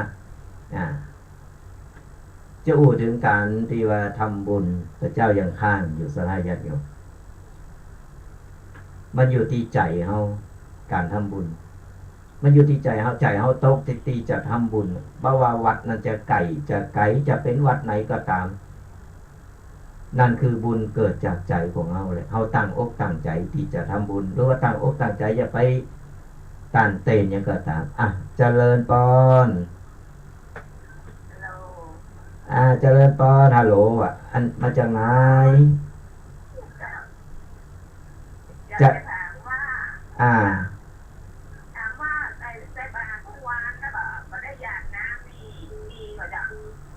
ใส่บาตรตึงวันแต่ไม่ได้หยาดน้ำก็ว่าเป็นอย่างเจ้าแต่คือว่าใส่บาตรทุกวันแล้วก็ใส่เอาของที่บุญมาถึงพ่อถึงแม่เนาะก็เกิดไม่เกิดเนาะจะกลับในเวรไปปู่ย่าตายายไรที่น้ำอะไรยาจะดีก็จะใส่บาตรตึงวันแต่ว่าไม่ได้หยาดน้ำเลยว่าเป็นอย่างว่าเป็นอย่างเขาจะ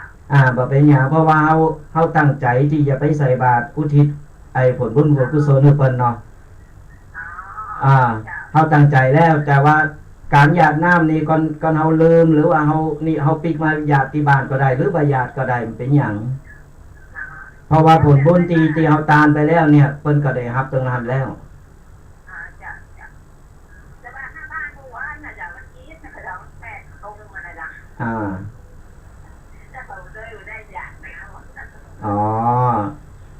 เป็นอย่างก็ต้องไปกังวลว่าจะไม่ได้หยาดน้ำสักกรรมเพิ่นไม่ได้หับว่าใจคือเพิ่นเอาการเอาตาลเอาเพิ่นกล่าวแล้วเนี่ยคือเพิ่นได้หับตอนนั้นแล้วการหยาดน้ำนี่เป็นการดีว่าบอกไอ้นี่เพิ่นทำกรรมหนึ่งอันบ่ได้แต่ว่าเวลาก็เอาบ่แล้วใจว่าโกเพิ่นไม่ได้หับอีกก็คือเฮาเนี่ยกลางคืนน่ะจุดธูปให้ดอกนึงแล้วก็บอกเพิ่นแล้วก็หยาดน้ำไปตั้งนะโม3จบแล้วจือเปิ้นกล่าวหาเปิ้นว่าได้ทำบุญไปหือแล้วเน้อจุดธูปดอกนึงได้ทำบุญได้อย่างไปหือแล้วนะแล้วก็หืออันอธิษฐานอย่างนี้ก็แล้วก็นี่เปิ้นไปเปิ้นก็ได้รับเหมือนกัน